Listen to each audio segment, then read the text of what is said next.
Jaguars, protecting you and your family. Call 396-5555. Jacksonville. He's Hacker. So much so that I had to ask around. I'm like, hey, I'm kind of a nice guy, right? Hacker is an ass. I try, as I'm getting into my old age at 39 years old, try not to let things bother me. Just know that I'm ultra soft. And he doesn't shy away from opinions. See Baker Mayfield throw 4 passes, but I get to see this homeless guy return a ball for a touchdown. It's Hacker After Dark on 1010XL. And a very good Monday evening to you, Jacksonville. It is Hacker After Dark, 1010XL 92.5 FM with Dylan Denmark. The Hacker Ryan Green with you. A victory Monday in the city of Jacksonville. Weird week, though, right? I mean, 72 hours from right now, the Jaguars will be in the Superdome in New Orleans for Week 7 of the National Football League. They will be on an airplane in less than 48 hours. It is an unbelievably quick turnaround. Thank you, Denmark. An unbelievably quick turnaround for the Jaguars. So I guess we'll celebrate the win tonight, and then after that, it's full steam ahead to the New Orleans Saints. And you have all the uncertainty about the injuries. I certainly have a lot of thoughts on that I will share with you. Curious what your thoughts are as well. And we'll, we might even open up the phone lines tonight, or certainly the text line. 641-1010 is the phone number. Guest lineup looks like this. Coming up in about 20 minutes, Brian Sexton, Jaguars.com. Certainly love talking Jaguar football with Brian. We will review the Colts game yesterday, take a look ahead to the New Orleans game on Thursday night. Also at the top of the 9 o'clock hour, a little Monday night coaching with Campo. My friend Dave Campo, he's our head coach here on Hacker After Dark, and he joins us every Monday night to talk Jaguar football. So we are loaded as we are pretty much every night this time of year. And as we do every night here on Hacker After Dark, we do kick it off with a big deal of the night. And Dylan Denmark. Let's do that right now. Time now for the big deal of the night. What's the big deal? What is the big deal? No big deal. It is a big deal. On Hacker After Dark. All right, so yesterday, the Jacksonville Jaguars defeat the Indianapolis Colts. The Jaguars now sit alone in first place in the AFC South. They have won 3 games in a row and sit at 4-2 on the year. It was a great win. It was a great win. I hear people complaining about the second half. I hear people complaining about things that didn't go right. Yeah, there are things to address. There are things that I saw that I didn't particularly like. But at the end of the day, you beat a division rival by 17 points. You have the season sweep over them, which means you have the tiebreaker. And after 6 weeks, you were in first place by yourself in the division. It's not really a time to complain all that much. Boy, this defense was all over Gardner Minshew. I'll admit it. My guy got the business yesterday at Everbank Stadium, and I was thrilled. I told you guys all week, you can be a fan of somebody and still root against them certain times.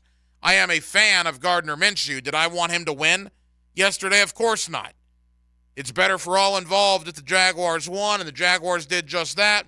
And not only did they win, they left Indianapolis with a lot of questions moving forward, because it looks like it's going to be Gardner's team at least for the next month, if not longer.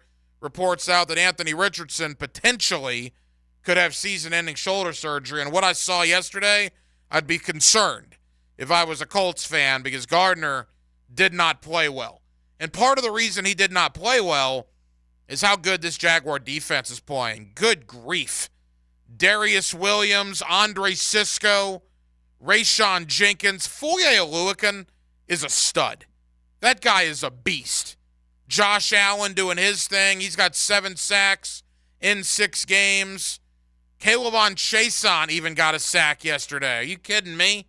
Trayvon Walker, Roy Robertson Harris as well. The defense was dominant for the first 2.5 quarters. And then I think some of that was a prevent towards the end of the game. Some nonsense started happening, and Indianapolis got a lot of garbage yards late. But that defense was awesome. yesterday for a large portion of that game. Offensively, it was great in the first half. The second half, I don't know. I mean, you're up 31-6. I think it's natural maybe to take your foot off the gas a little bit, which is what I think happened. That's why it did get to within 11 before Jacksonville ultimately added a couple of field goals and won the game by 17. So you're 4-2, which is a far cry from where we were, 22 days ago, right? 1-2 after losing that game to Houston. People had all sorts of questions. Are the Jaguars overrated? Are they a disappointment? Well, to that point, they were. They're certainly not anymore, with wins over Atlanta, winning over Buffalo, and yesterday winning over Indianapolis. But you almost have to get rid of that win now, right? The 24-hour rule applies for when you have a week in between games. The Jaguars are back on the field in 72 hours, which is insane, as they travel to New Orleans to play the New Orleans Saints. And look, we believe, based on what Doug Peterson said earlier, that Tyson Campbell will be out. In fact, let's go to Doug Peterson. He did meet with the media earlier today to give an injury update, a full injury update, and he addressed a lot of the injuries, including that of Jaguar cornerback Tyson Campbell. Right now, obviously, with the hamstring, probably, in a short week, chances are he's out, for this game. We'll just keep monitoring that, but, with hamstrings, they can be a little finicky. So we'll see. But right now it's trending that way. Trevor and Brandon are both day to day. Both are feeling better today. They're sore, obviously, but they're day to day. Zay and Walker are doing better. Speaking of day to day, and I got a thought about that in a moment. Doug Peterson was also asked again about Trevor Lawrence. Why wouldn't he be? That's the big story. And he addressed Trevor Lawrence being day to day. MRI show for Trevor. You'd have to talk to Ferg. Yeah, that's out of my But he realm. tell you strained ligaments or anything like that, or bone bruise or what? Yeah, that's out of my jurisdiction. Is there a sense that he may not play Thursday? He's day to day. That's our buddy D-Rock, Mike DeRocco, ESPN.com, asking the hard-hitting questions. Look, I know what Doug Peterson's doing. We all know what Doug Peterson's doing. Doug Peterson almost had a smile on his face when he was doing it. They probably have a pretty good inkling if Trevor Lawrence is going to play, and if they don't, they better. They're on the field in 72 hours. But they don't want us to know that, and they don't want the New Orleans Saints to know that. Why not take advantage of a bad situation, right? For whatever reason, and I don't even know if I want to play that, Doug Peterson addressed the play call yesterday on the play that Trevor got hurt. It's a rollout where you should just fall to the ground or throw it away. That's all fine and well. You're up 14 with 3 minutes to go. Run the ball into the line. Lose 4 yards. Who cares? Brandon McManus comes out and kicks a field goal, and that's that. Now, instead of that, we tried to get cute and do a quarterback rollout, and whether it was Trevor's fault or not for not getting down, he should not have been put in that position in the first place. And because he was put in that position, because it's a terrible play call, I don't care how you justify it, now we don't know if Trevor Lawrence is going to play on Thursday night. And they're lucky it might only be 1 week. I mean, he got twisted up pretty good there. I mean, this could be an entirely different conversation if the Jaguars, it appears, didn't get a little bit lucky on that play. Again, nonsense. Why be in that position in the first place? But we know what Doug Peterson's doing. Day to day. In fact, aren't we all day to day, right? You could make the case, whether you're a sports radio guy like me or a lawyer, a doctor, a repairman, mechanic, whatever you are, whatever your line of work is, we're all day to day. We don't know what's going to happen tomorrow, so the whole day-to-day thing is funny to me. That's the kind of the lingo that comes out from a lot of NFL teams. And you don't want New Orleans to know either. If we don't know, then New Orleans isn't going to know. They might have an idea, but they don't know. So, yeah, Trevor Lawrence, C.J. Beathard, who's it going to be? Let New Orleans have to think a little bit about both. I'll be very clear on this, and I will repeat this tomorrow night, and I'll repeat this Wednesday night until information comes to the surface that changes my opinion. This is a game against an NFC opponent. All right? First and foremost, you want to win every game. That is the no-duh comment of the evening. You want to win every game. I don't want to throw a regular season game. But I think there are different levels of regular season games.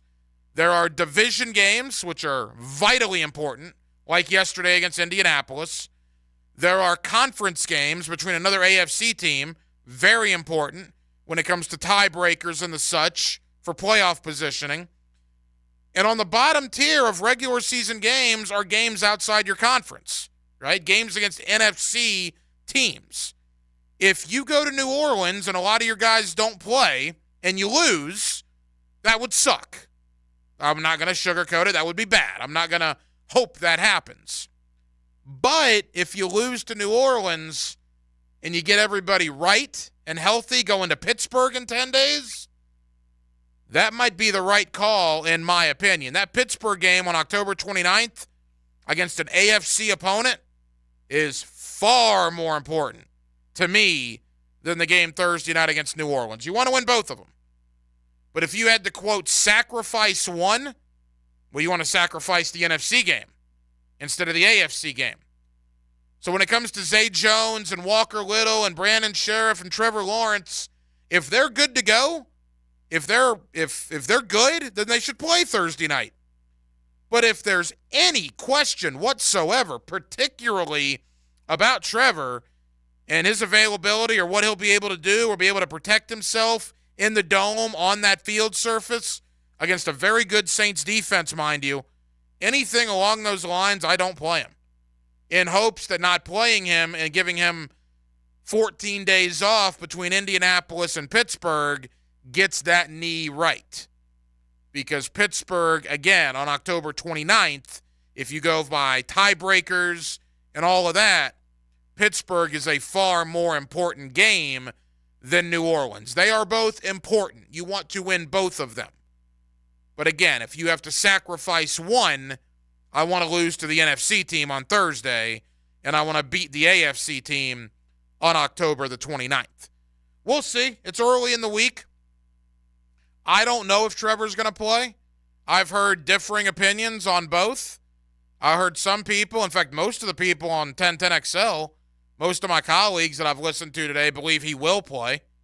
If I had to guess right now, I would say I'm probably siding that way, maybe 60-40. But there's a lot of pictures out of Trevor yesterday. He was walking fine, but he did look like he had some sort of brace on. Again, I don't know that. Just pictures I saw of him leaving the stadium. It looked like he was walking around okay in the postgame, in the locker room. Again, whether it's an MCL sprain, we don't exactly know what it is.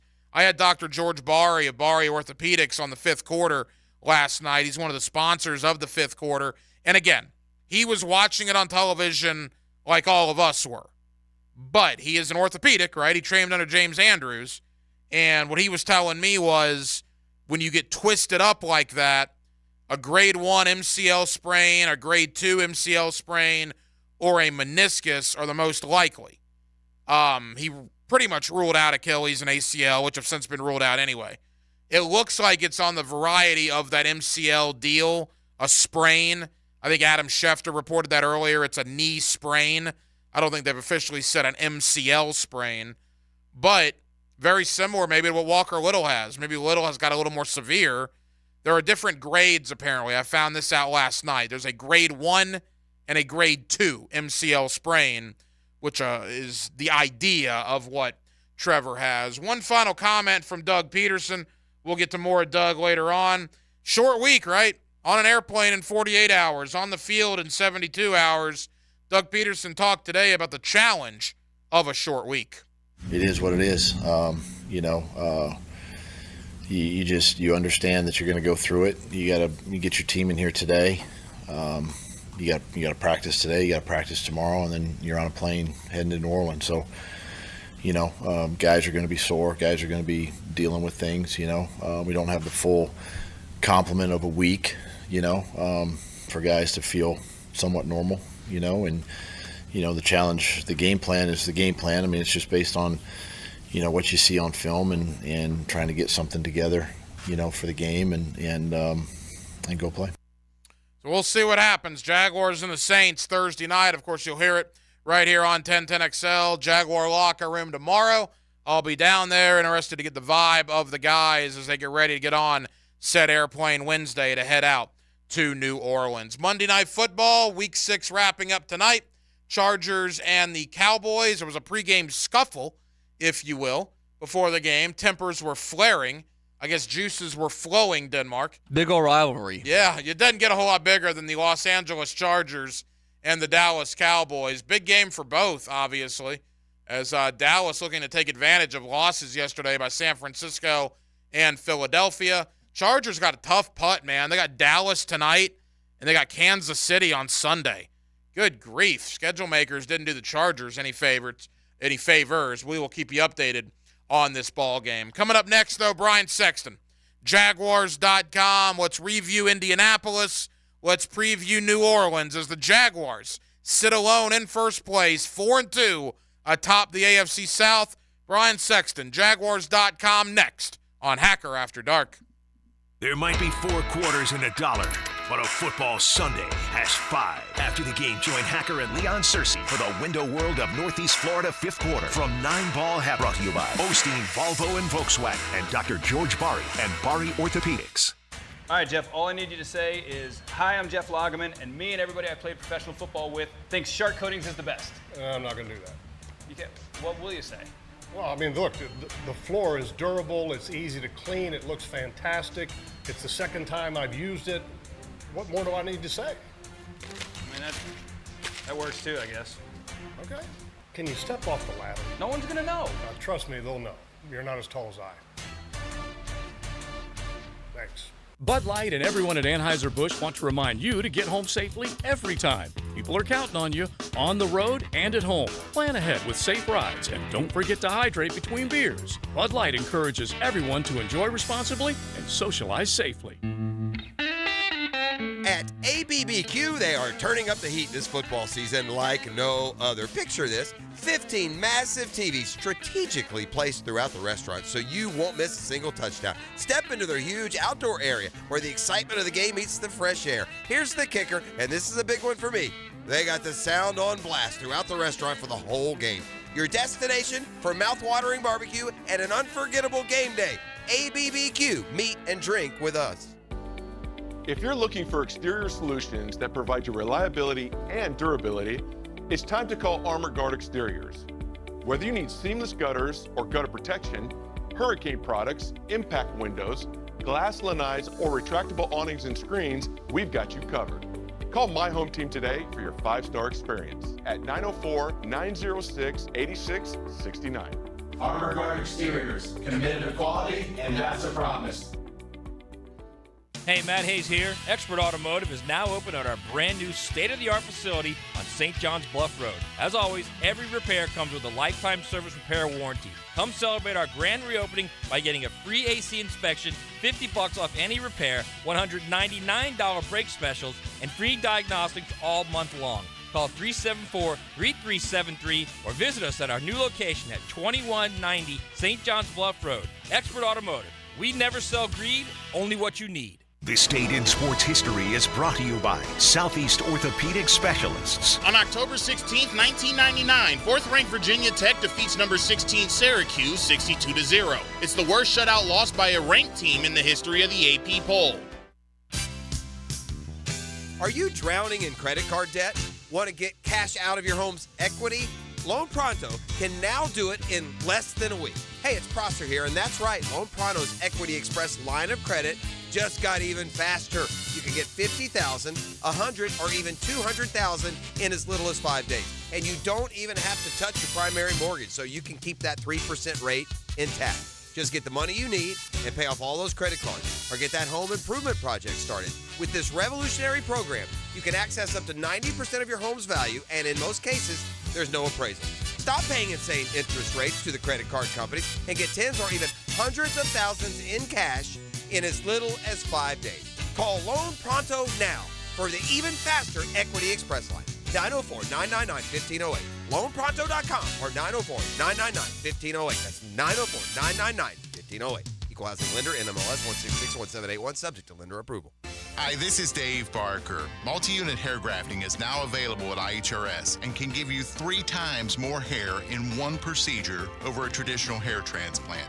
Multi-unit hair grafting gave me more hair in one procedure and within my budget. You can grow your hair back with this exclusive new procedure. Call for a free evaluation. Call IHRS 904-777-IHRS 777-IHRS 777-4477. Hacker here, and look, football season is in full swing, and no game day setup is complete without the Sausage Dude sausage. I'm a sausage guy, and the Sausage Dude sausage is the best sausage I've ever had. Try their 4 terrific flavors, including Polish, Hungarian, beer bratwurst with jalapeno, and my personal favorite, the Italian, today by picking them up at any Publix in the Jacksonville area. Football and sausage, it's a winning combination. Go get the Sausage Dude sausage at any Publix in the Jacksonville area right now.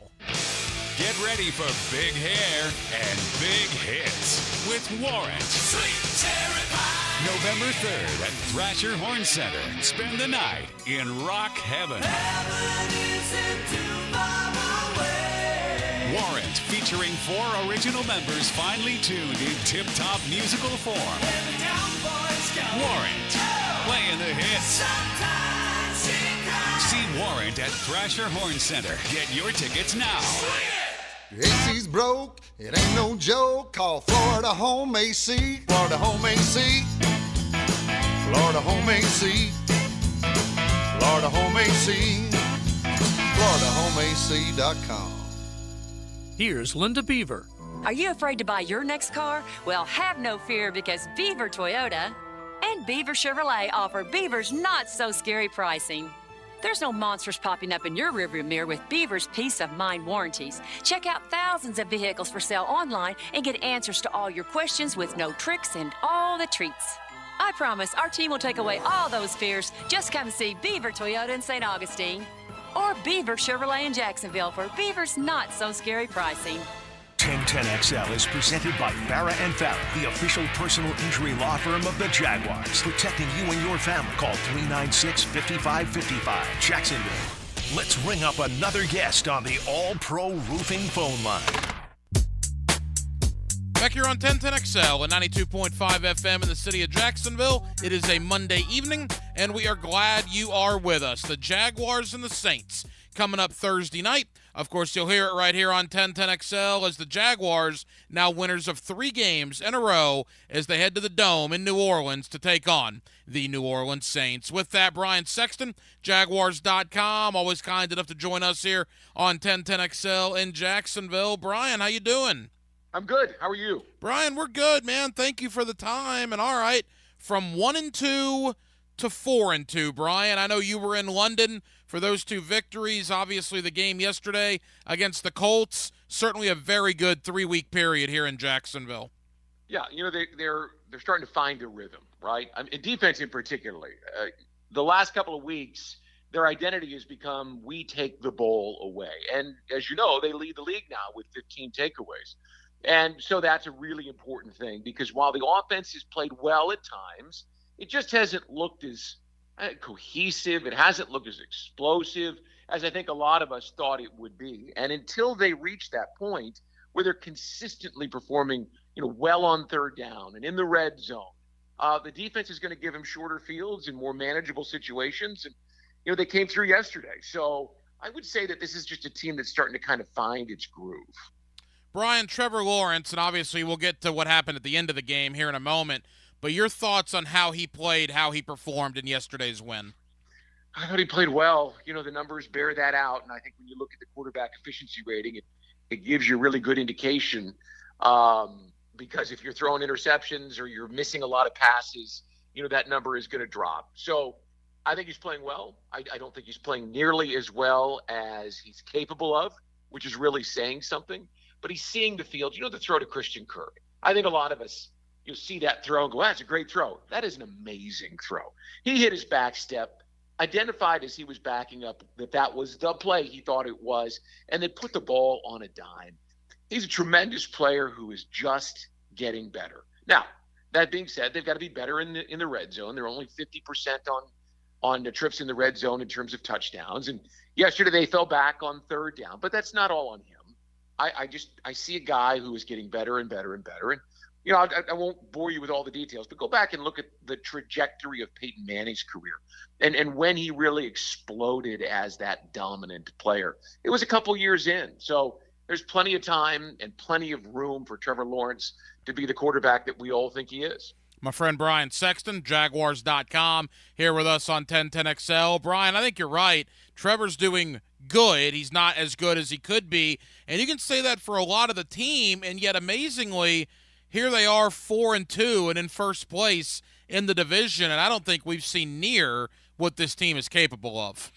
No, they're playing complementary football right now, which is great. When the defense gets a takeaway and the offense goes and puts it in the end zone, that's exactly what you're looking for. The defense, I think, is playing to its potential. We'll see how that goes, without Tyson Campbell this week. Doug said at his news conference earlier today that it was unlikely that he was going to be available with a hamstring on a short week. I mean, Tyson Campbell is as good a cornerback as there is in the AFC South. And I think you got to put him right up there behind his old high school teammate, Pat Surtain and Sauce Gardner. He's right there. I mean, right on the cusp of being as good a corner as there is in the entire conference. So I love what I'm seeing from the defense. And then the offense, I mean, we've seen moments and flashes where it just clicks. You're like, wow. At moments they look unstoppable, and then they stumble, and 3rd and 2 they can't convert, and I think it all goes back to the middle of that line. Now, I was quick to point my finger at Luke Fortner, the center, and I still don't, despite the fact that Doug Peterson exonerated him last week. I don't think he's playing all that well, but people in the building that are in the know say that he's got inconsistent play on either side of him, and they've gone through 3 guards on the left side, and Brandon Sheriff has not been full strength since opening day and has not really had, a great start to the season. So I'm willing to give it some time. But for this offense to take that next step, for them to play consistent football, the middle of the line has got to play better, Ryan. It just isn't consistent enough for you to be able to depend on it.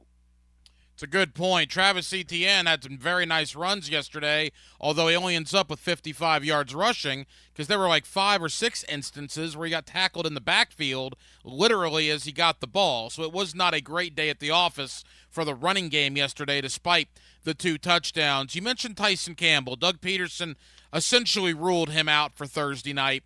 Yet I want to talk about the other guys, Brian. Tyson's the best, we believe, but boy, Cisco, Darius Williams, we got to start talking Pro Bowl for these guys. Cisco, to me, is one of the best young safeties in the league. Well, and I think they have, and you tell me, is there a safety tandem playing better than Rayshon Jenkins and Andre Cisco right now? I won't tell you that I know every tandem on all 32 teams, but these guys are ball hawks. Jenkins has played so well, coming up in run support this year. I mean, I joked with someone the other day that after his first season here in 2021, I wondered, man, how long are we going to have to pay Rayshon Jenkins $9 million? And then after the year he put up last year with those 2 season-defining plays against the Cowboys and Titans, I said, how long do we get to pay him $9 million? He's a tremendous football player. So the tandem of those 2 guys is just money for this group right now. And the astute fan out there probably remembers that safety tandem was tied for the league lead in most passes defensed a year ago. This year they're getting the ball in their hands, and I think it just gives them a huge lift because the quarterback has got to hold that ball for an extra second and make sure he identifies where's 2, where's 5. That gives the pass rush a chance to get home. Really, really good. We start talking about guys you got to pay next year. You want to be able to pay your quarterback, obviously. And Tyson Campbell is a premier corner at a premier position. You got to pay him. Josh Allen looks like he's a guy you're going to pay. I think before the season's out, people are going to start clamoring for how are you going to be able to afford Calvin Ridley. Put Cisco in there as well. I know safety's not one of the 5 premier positions, but he plays it so well. A young guy that you drafted, you're not going to want him to go anywhere. When people start talking about, hey, trade for this guy or trade for that guy, whoa, hold on, whoa. That costs you cap room, and the Jaguars are going to need all of that for their own guys. And that's not a problem we've had in Jacksonville in the past. Brian Sexton, Jaguars.com. To that point, look, I know people in Kansas City, you're from that area, so you obviously have heard this chatter as well. Nothing against Jawan Taylor. I like the guy, but there's a lot of people asking me, why the Chiefs paid him $20 million, where you look at Anton Harrison the last couple of games. Brian, I'm totally fine with Anton Harrison. In fact, I'm not sure if Harrison isn't playing as good in Jacksonville as Jawan Taylor is in Kansas City. Yeah, I think he probably is. But beyond that, his upside, and I love Jawan. Everybody who knows Jawan loves Jawan. So this isn't personal, but as a player, you see a guy in Anton Harrison who played left tackle at Oklahoma in a passing offense, who's got excellent feet. He's given up a couple plays here and there, had a couple penalties. That's a rookie tackle. He's playing really, I shouldn't say really well. He's starting to play well with the upward trajectory of being able to play really well. When Kansas City signed Jawan, and I've got friends back there, I'm like, hey, look, I have family back there. They were originally talking about him playing left tackle, and I go, are you kidding? Really? You're going to pay him $20 million? I guess you got to. Jawan is a guy who, in the running game, gives you a lot, and in the passing game, doesn't give you $20 million. And that's why the Jaguars ultimately let him go, because at some point you can't. Not everybody can have that big contract. You got to let some guys go. Sorry to see him go because I really liked him as a person, but Anton Harrison is a really good replacement. A couple of more for Brian Sexton of Jaguars.com. All right, of course, on the short week, the Jaguars have a long list of injuries, and obviously, first and foremost, Trevor Lawrence. Doug Peterson earlier today, he likes the term day-to-day, Brian, and I'm thinking as I'm watching this, well, aren't we all day-to-day? Whether we're football players or Jaguars.com or 1010XL, we're all day-to-day, right? But Trevor Lawrence. That's his way of saying I'm not answering the question. I'm going to play this game and make the Saints do what the Saints have to do and account for everybody and spend some of the precious little time. And a lot of the time, I think that's just overplayed. But on a short week like this, where you only have a certain amount of time that you can have the guys on the field, if you make them have to focus on who might be in the lineup, whether they're going to be or not, this week it's an advantage. And so I don't disagree with his strategy of doing that. No, I agree. That's kind of the vibe I got from him, is being a little coy about it to make New Orleans not know. But he used the day-to-day term not only with Trevor, but with Brandon Sheriff, with Zay Jones, with Walker Little as well. So I guess we really don't know. But Trevor is the big one. It happened with 3 minutes to go in the game. I personally cannot believe they put Trevor in that situation, but that's an aside, whatever your opinion is on that, Brian. But do you believe we'll see Trevor on Thursday night? Do I what? Do you believe we'll see Trevor on Thursday night? Yeah, I get the sense that's kind of where I'm at on it. I didn't have – look, I wouldn't have run that play call either. My sense is that where you were on the field, I would have run the ball into the line and kicked the field goal. But, Doug talked about risk reward. And there were a couple of plays, and I think people have forgotten how you watched Trevor run and then dive forward and not slide. You can get hurt on a lot of different plays. I get the situation where you were, kind of felt that way myself, but Doug defended it completely again today and said 100%. A good play is one that works and a bad one is one that doesn't. That's true, and luckily, I say luckily, we think luckily, they avoided any major issue, because when Trevor's walking back to the sideline with that little limp, you're like, oh no, what's going on? I thought it was interesting, and again, I'm not going to proclaim to be a body language expert, but when I'm seeing him on the sideline, and there were no trainers necessarily standing around him at the end of the game, then you see him walk back into the locker room. I know you were in that area, the field, the post-game locker room. How did you feel Trevor looked yesterday? Fine. I've seen guys walk off the field who ended up having serious knee injuries, and they walked off. And then the MRI showed issues later in the day or the next day. My sense was he wouldn't have gone out and done that television interview. He wouldn't have come to the press if it was a serious issue. My sense was that he was going to be okay. But you never know until you get the MRI, and we don't know what the results are other than he's day-to-day. And if he wasn't day-to-day, we'd know that too. Final moments, Brian Sexton, Jaguars.com. Brian, it's certainly a short week. I mean, heck, they're on an airplane on Wednesday. That dome in New Orleans, you've been there many times. That's a crazy place, particularly at night. This could be a tough putt for the Jaguars on Thursday. They've never won there. It's not an easy place to play. It's loud. And on the short week, especially considering it's their third game in 12 days, yeah, I mean, it's a tough ask, especially for a Saints team that let one get away from them yesterday, and they see their division as being one that they can put their hands around too. So you expect a fight.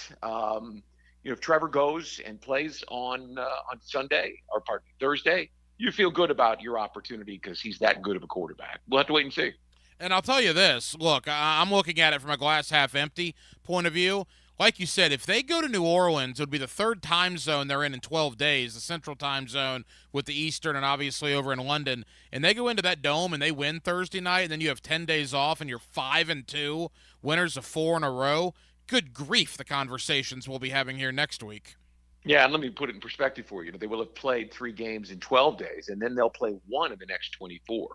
So if you find a way to go and get a win, then you have a lot of time to rest, to rehab, and to get ready for a 9-game stretch that begins with the San Francisco 49ers. Brian, as we say goodbye, 2 final questions. Number one of the conversations we've had this evening, it's an NFC team, all right? You want to win every game. That goes without saying.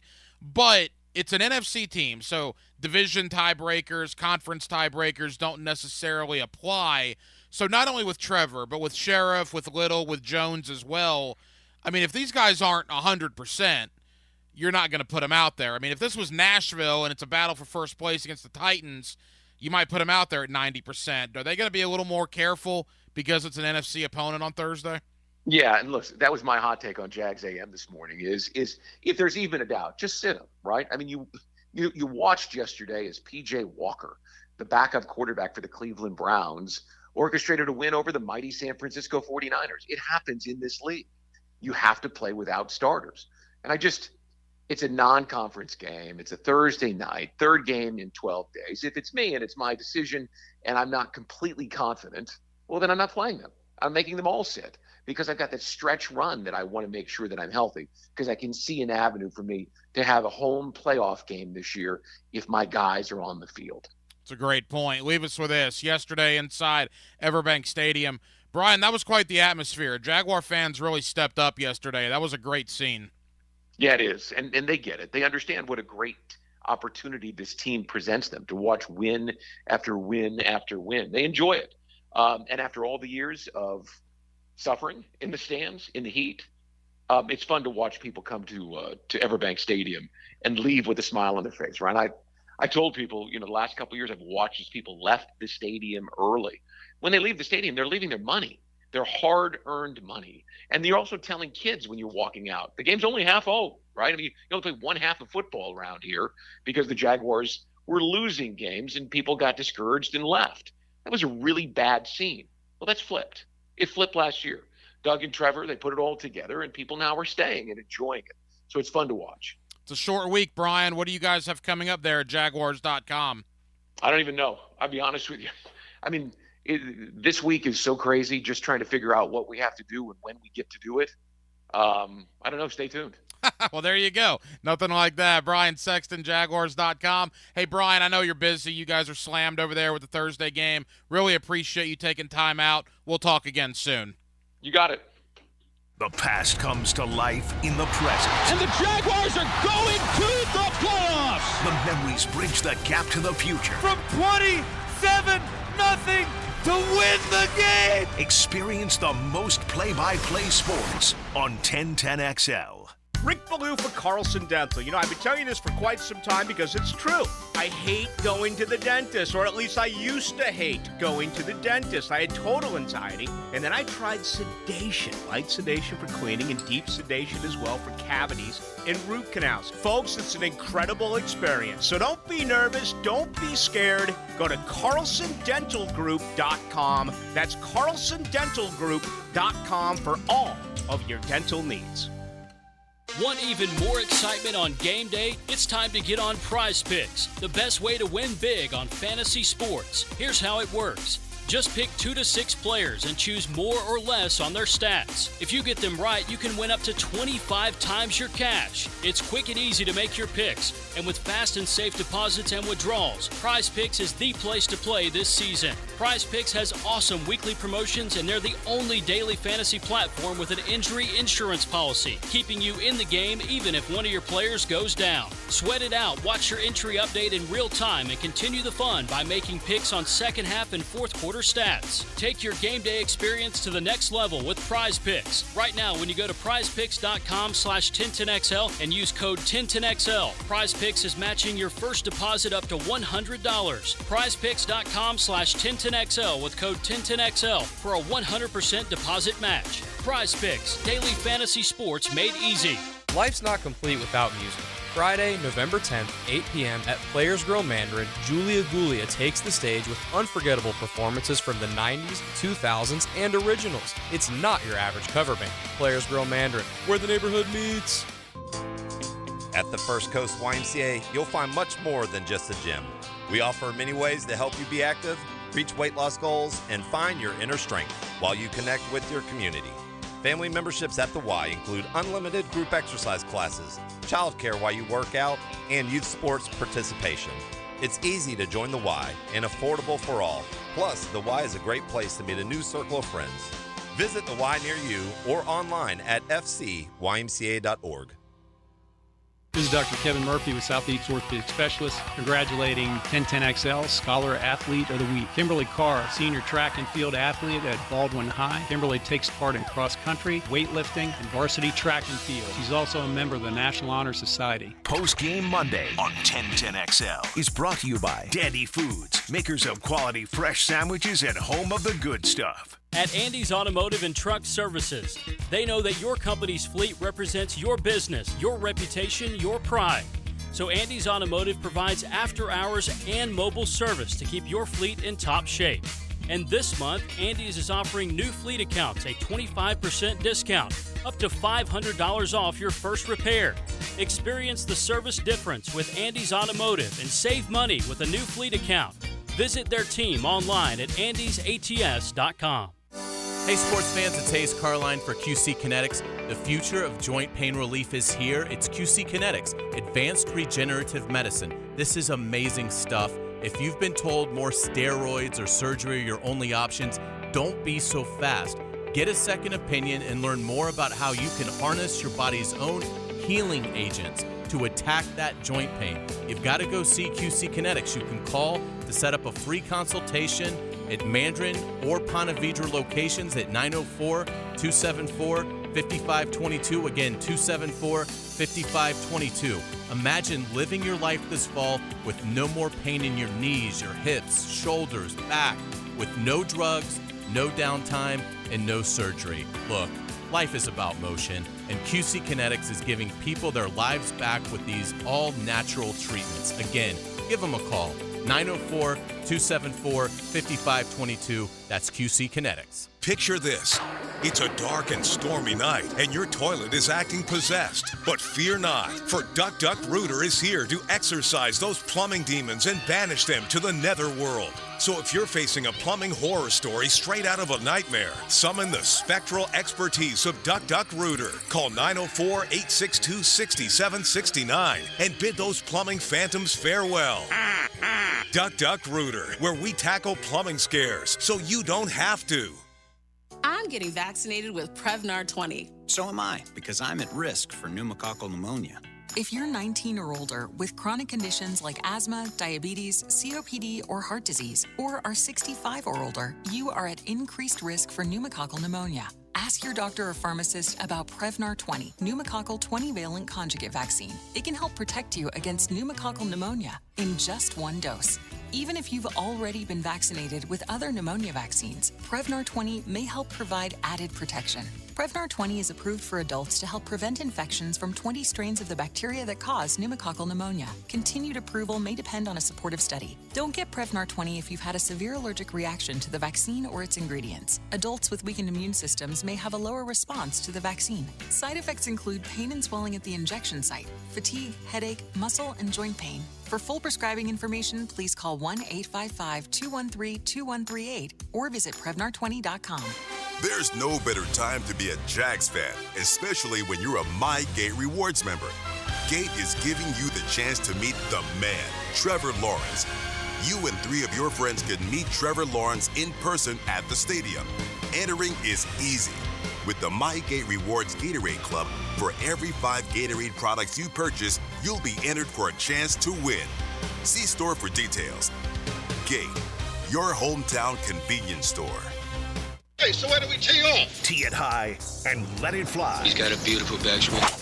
Oh, he got all of that one. Tour news, local updates, and the latest gear. Cut a few strokes off your game Saturday mornings at 10 with the Edwin Watts Golf Hour on 1010XL. 1010XL is presented by Farah and Farah, the official personal injury law firm of the Jaguars. Protecting you and your family. Call 396-5555. Jacksonville. Hacker After Dark on 1010XL. Monday Night Football going on in Los Angeles. 2 minutes to go in the first quarter. Cowboys and Chargers tied up at 7 apiece. Keenan Allen catches a touchdown pass from Justin Herbert. Dallas comes right back down, and Dak Prescott runs it in on an RPO from about 15 yards out. So 7-7 Cowboys and Chargers. 2 minutes to go in quarter number one. Yesterday in the National Football League, boy, what a day. Filled with upsets, filled with drama. Let's go to London first. I'm sure a lot of you got a good look at the arch-rival Tennessee Titans. They are awful. I can tell you this, in talking to some colleagues up in Nashville, they're taking a hard look in the mirror over this bye week about what they're going to do. Maybe call it a fire sale, whatever you want to call it. Are they going to try to start trading off some of these guys like Kevin Byard, potentially Derrick Henry before the deadline? Keep in mind, Derrick Henry is a free agent at the end of the year. Do you risk losing him for nothing, or do you try to get something for him in a year where you're not going to go anywhere? Ryan Tannehill got a high ankle sprain yesterday. He left the game. Malik Willis came in. That was awful. Baltimore wins the game. Jeffrey Simmons, after the game in the Titans locker room, called out some of his teammates. Not by name, but he said, there's guys in here that we need to get out. He said, I'm paraphrasing here, but essentially, we need to figure out who wants to be Titans and who doesn't. And the guys that don't need to get out of here. Whoa. They got problems in Nashville. They're 2-4, dead last in the AFC South. Give it up to the Houston Texans. They win again. They're 3-3. They beat New Orleans, the team the Jaguars will see in 72 hours. C.J. Stroud finally threw an interception. He is human, but he also led the Texans to a victory. They are 3-3 going into their bye, and probably the biggest surprise in the National Football League. Commanders over the Falcons, 24-16. Desmond Ridder just looked awful in the fourth quarter. Commanders get it done.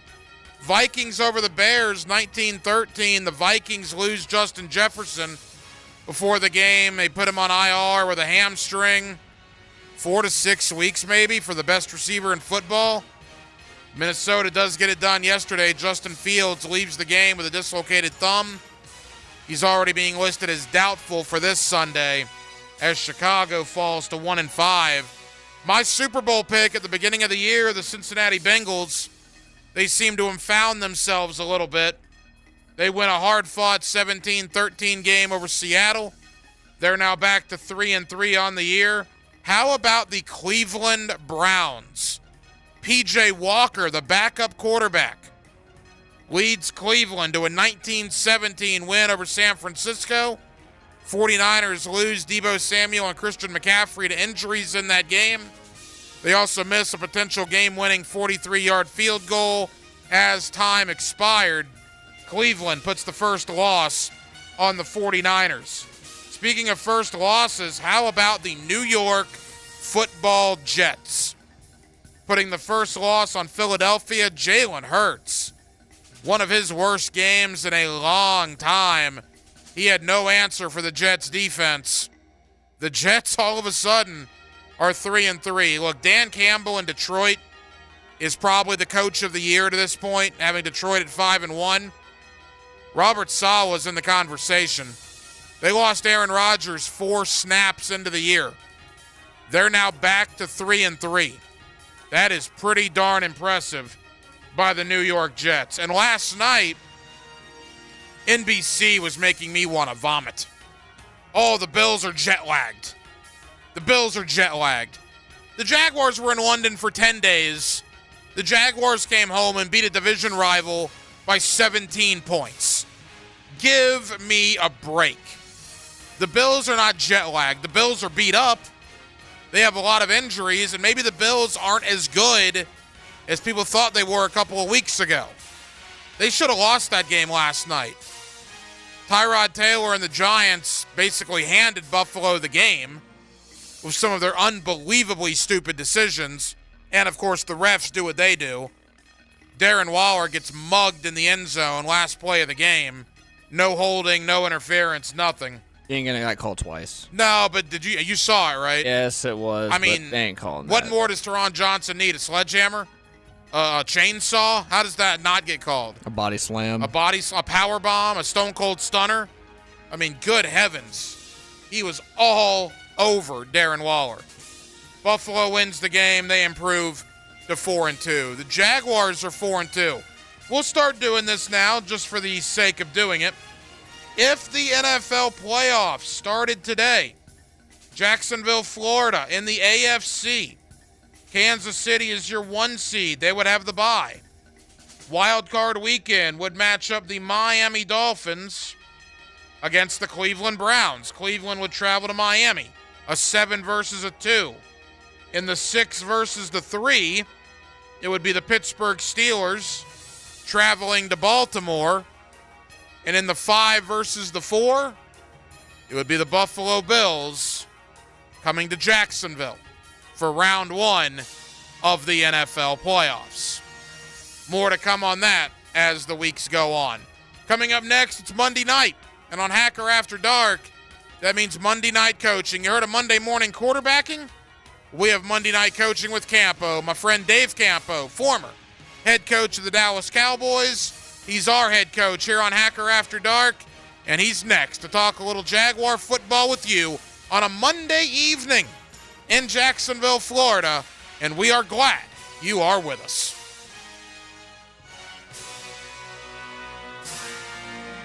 On the field, he brought the boom. I'll always be a linebacker at heart. He brings that attitude to the microphone. I'm Jaguars Today's middle linebacker, Kyle McMahon. Friday from 10 to noon. Brought to you by Renewal by Anderson Windows and Doors on 1010XL. Men, if you're struggling with erectile dysfunction or PE, the medical providers at Prime Men's Medical Center offer breakthrough treatments that eliminate problems in the bedroom without pain or surgery. Listen to a specialist in men's health. I'm Dr. Simovitz. Prime Men's Medical Center offers the most advanced treatments to eliminate ED and PE. 98% of men experience instant results on their first office visit. They're even lasting 90 minutes or longer, regardless of age or medical history. Don't just take our word for it.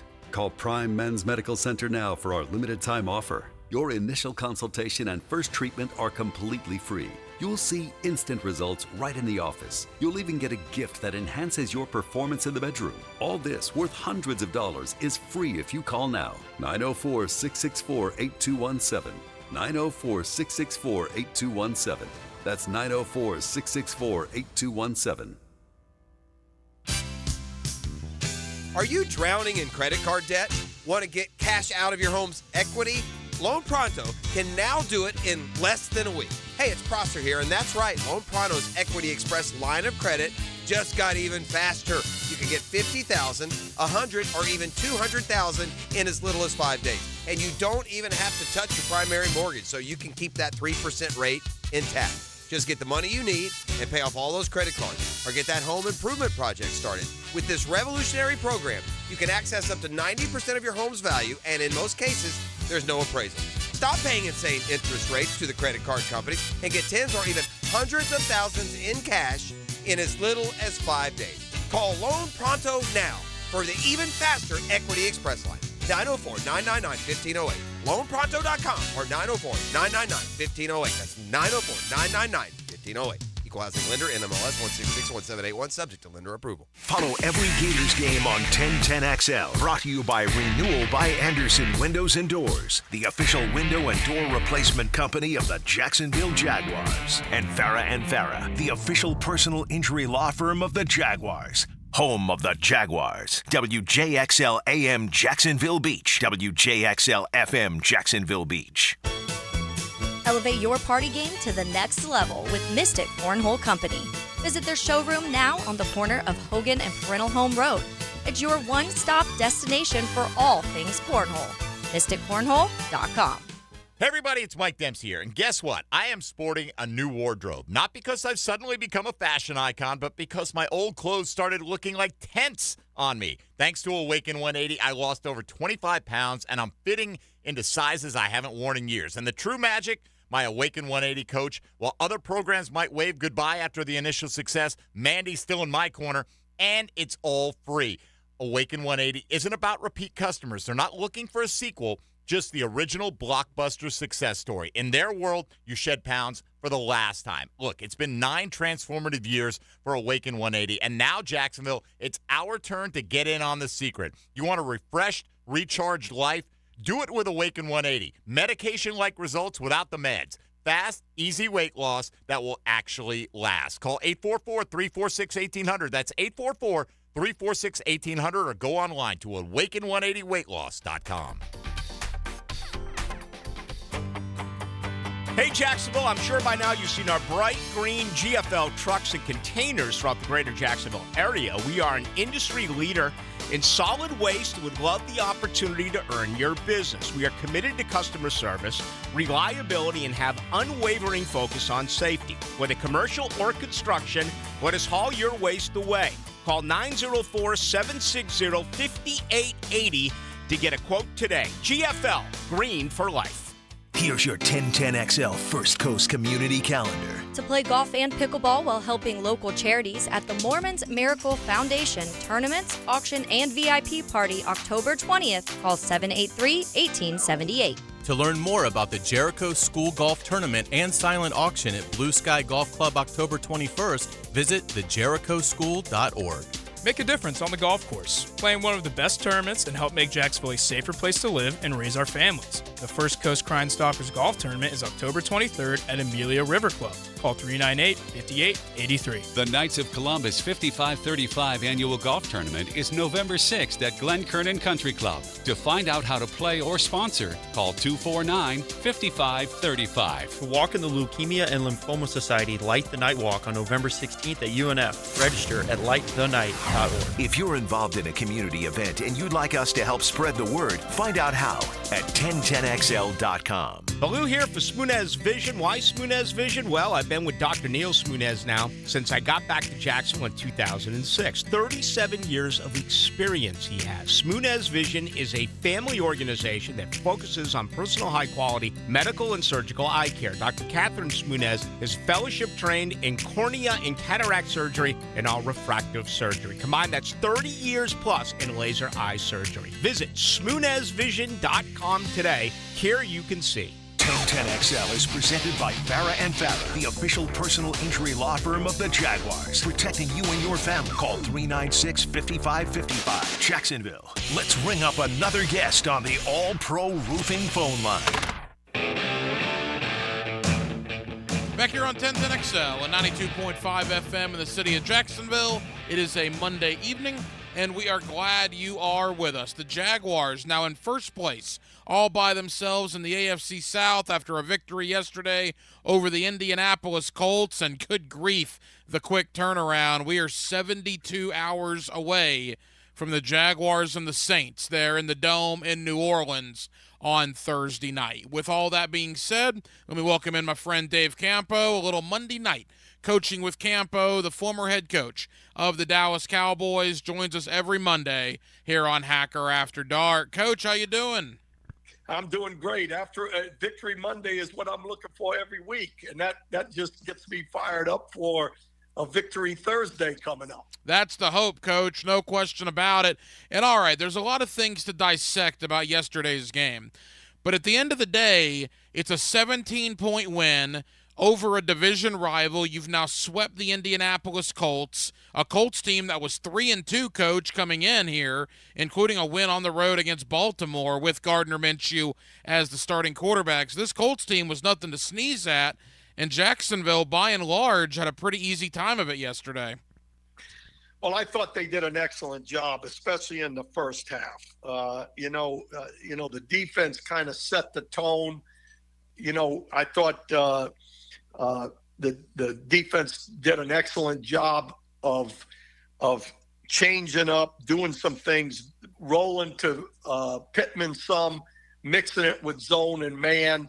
You know, that's how I foresee this team playing. You know, they're a zone principal team, but with certain receivers, they can go man-to-man, and that certainly happened yesterday. It's interesting because after the first drive, they were pure zone, and Minshew kind of moved them down the field. But then the first play of the second drive, they went man-to-man, cover one with a free safety, and you get a sack fumble. So the ability to mix zone and man will give our defense a chance to play very well, and that's what they did in the first half. I'll tell you, Coach, they got 4 turnovers yesterday, 3 interceptions, and that fumble that you mentioned. That's now 15 takeaways in 6 games. Certainly the defense is getting after it.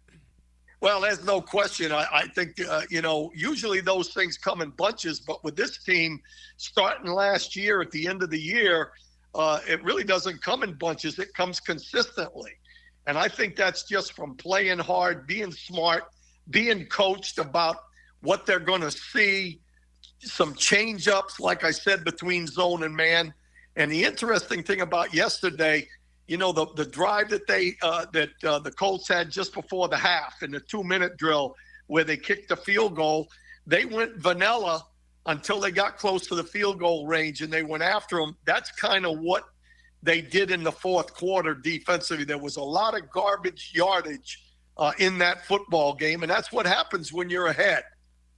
It is Monday Night Coaching with Campo, our guy Dave Campo. He's our head coach here on Hacker After Dark. Coach, you tell me what you think. I thought one of the big moments of the game happened very early. Indianapolis takes the opening kickoff, 16 plays, 8 minutes off the clock, has to settle for a field goal. And if the Jaguar offense, Coach, went out there and did not perform, I thought the Jaguars would be in a lot of trouble. But they took the ball right back, 13 plays, 75 yards, punching it in. I thought that was huge by the Jaguar offense. Absolutely. That's a great drive, a great answer. They made 2 third-down-and-ones. They had 2 hard counts that gave them, a little bit less yardage and some really good play calls with a screen to number 85 to Strange. It was an excellent drive. That's what you certainly hope when you're scripting plays a little bit. But, that was the first time all season now in 6 ball games that they scored on the first drive. So you have to give them credit on that. And one of the things that really shows up to me, and it showed up last week as well, ETN is an interesting runner.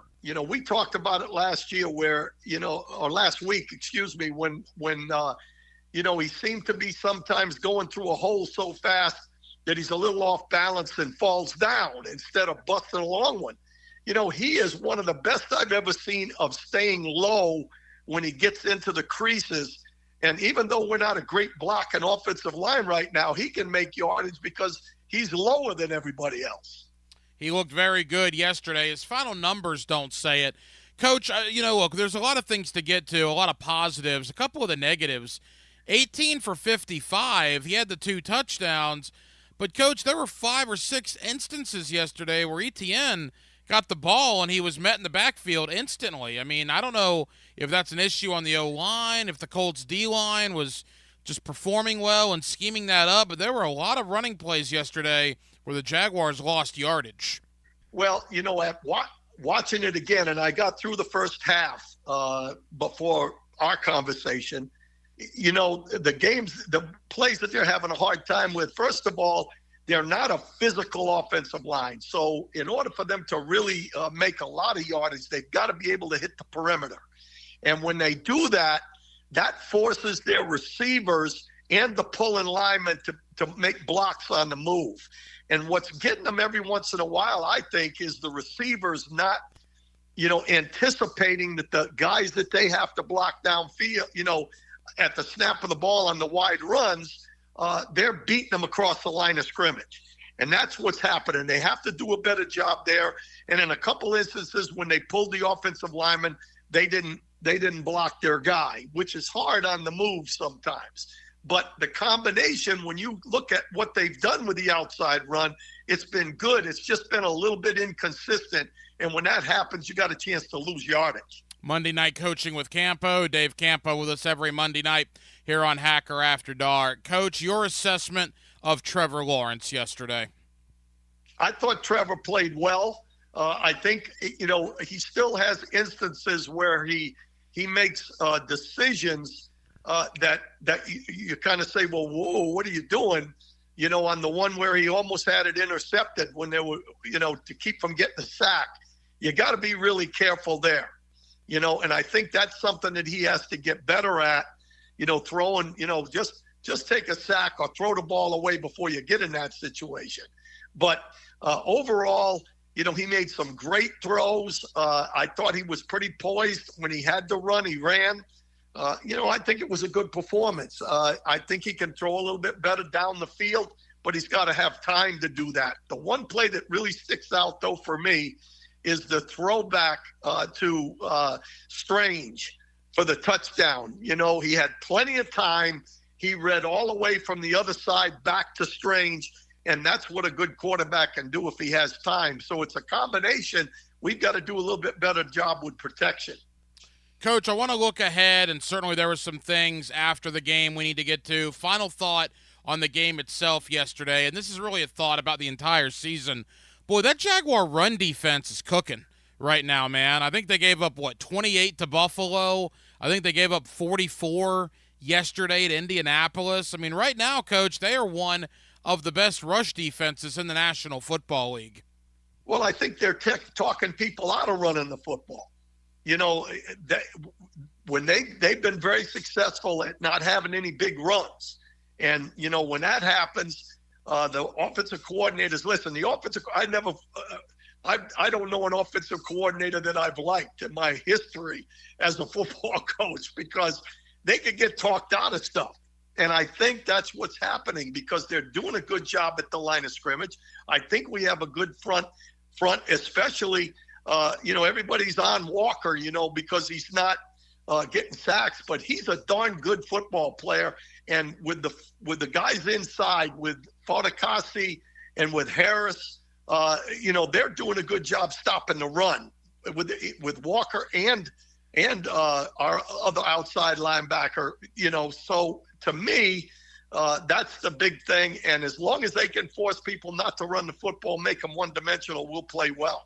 Coach, you're a defensive backs guy, and look, Andre Cisco and Darius Williams, we need to start talking Pro Bowl for these guys. I mean, Darius Williams, I don't know how many players in the NFL have a pick in 3 straight games this year. There can't be many, and Andre Cisco is all over the place. It's interesting. You do a compare and contrast Andre Cisco to Derwin James, who's thought to be one of the best safeties in the league, and if you just white out the names and you don't know what names you're talking about, Cisco statistically right now is a better player than a guy like Derwin James. Well, I agree with you. And of course, he had that reputation. And it was unfortunate that he got banged up early. But, he has the reputation of being kind of a ball hawk, and he is a good blitzer. So, they really have 2 safeties with Jenkins and Cisco that they can bring pressure from either side, with the safeties involved. And they both can play run defense. So, he's a very good player. And Darius Williams has done a good job of making plays when he's had the opportunity. The play he made last week against Diggs was a huge play in the ball game. And he caught one to stop a touchdown yesterday. So, I think they're both playing well.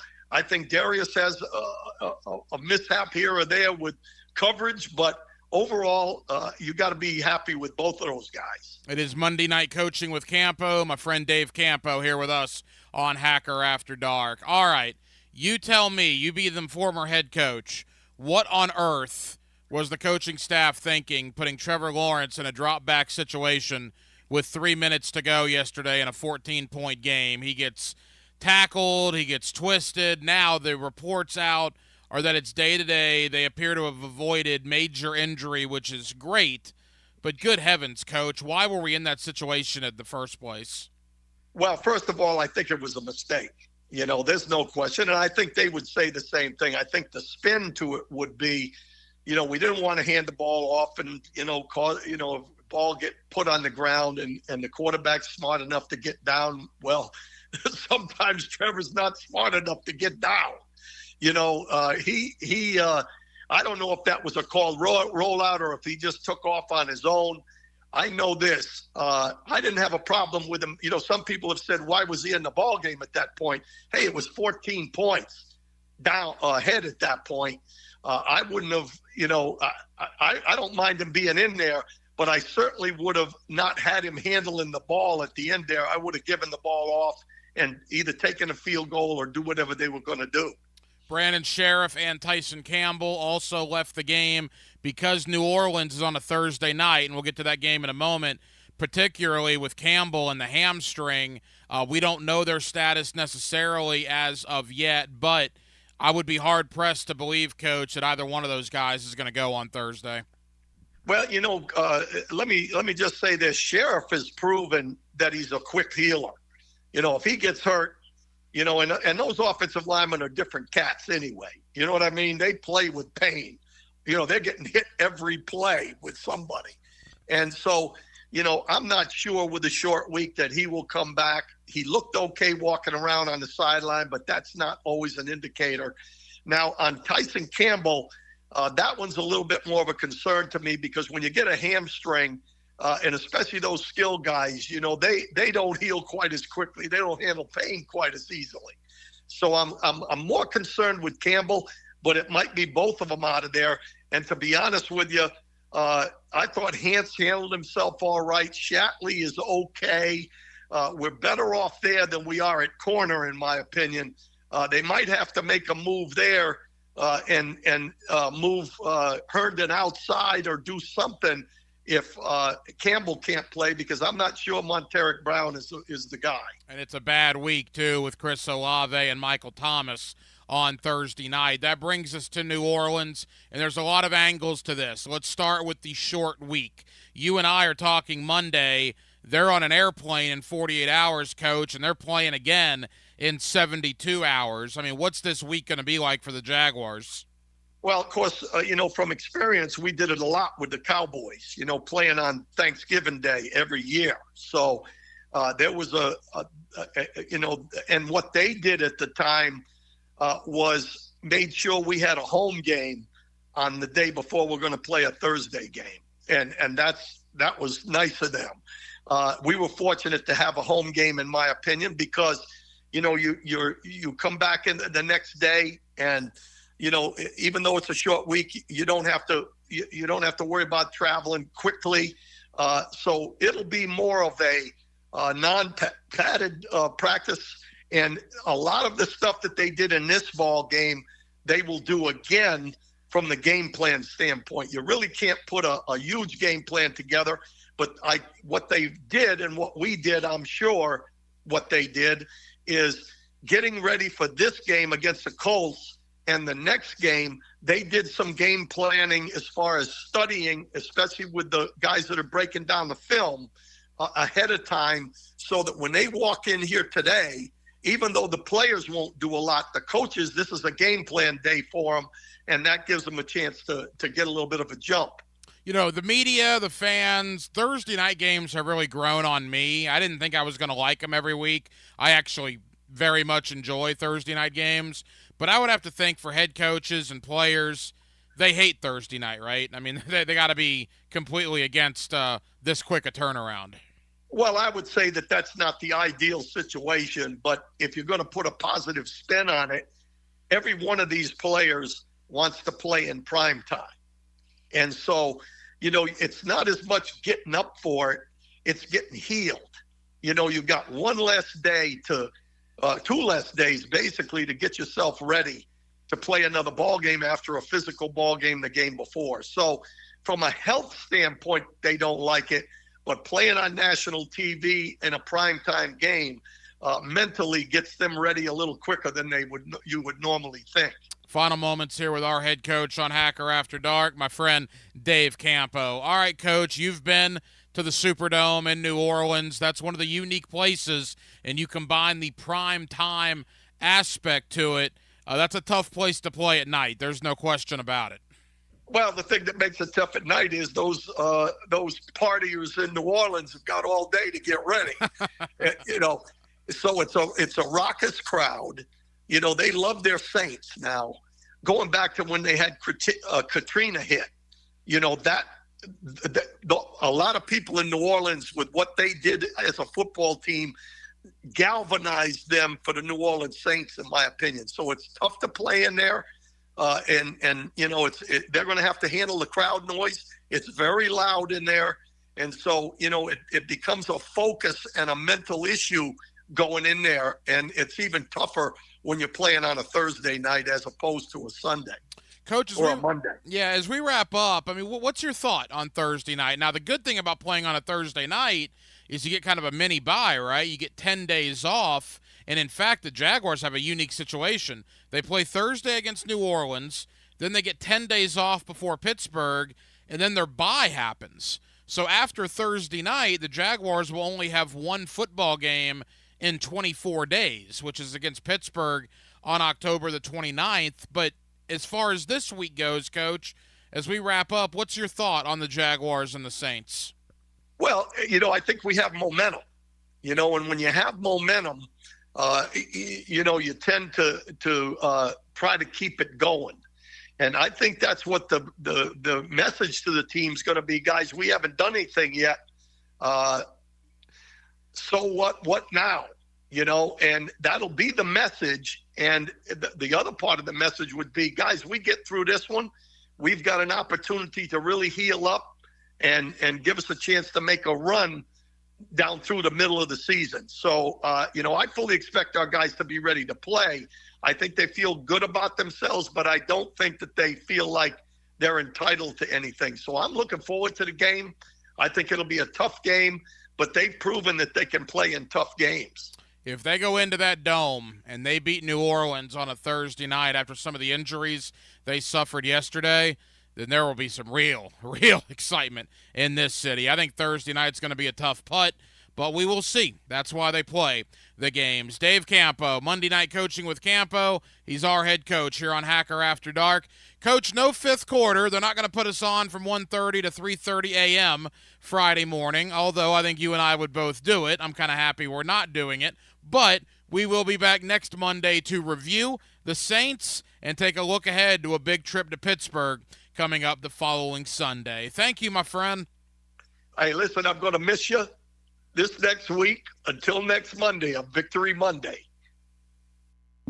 Attention car buyers, are you in the market for a new vehicle? Are you noticing the markups on vehicles on dealers' lots? Well, come to Key Buick GMC, where we never have markups on our vehicles. Ask for Derek or Brian. In addition, Key Buick GMC is the only Buick GMC dealer with a lifetime powertrain warranty on all new Buicks and GMCs. Holidays are approaching, and we are your local service headquarters. That's Key Buick GMC. We are professional grade across the street from Tinseltown, Southside and Gate.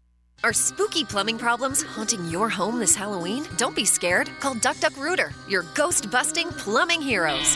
Hi there, I'm Brian, your friendly plumber. Is your toilet making ghostly groans? Or is your sink dripping like a vampire's fangs? Don't let plumbing problems give you the heebie-jeebies. Call Duck Duck Rooter at 904-862-6769 and chase those spooky issues away. Duck Duck Rooter, because even plumbing nightmares deserve a happy ending. Quacktastic service guaranteed.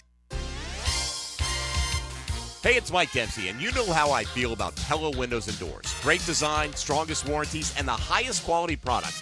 I even chose Pella Windows for my own home. And whether you're a homeowner replacing windows or building a new home or a trade professional working with clients, I know the design experts at Pella will help your project run smoothly and look great.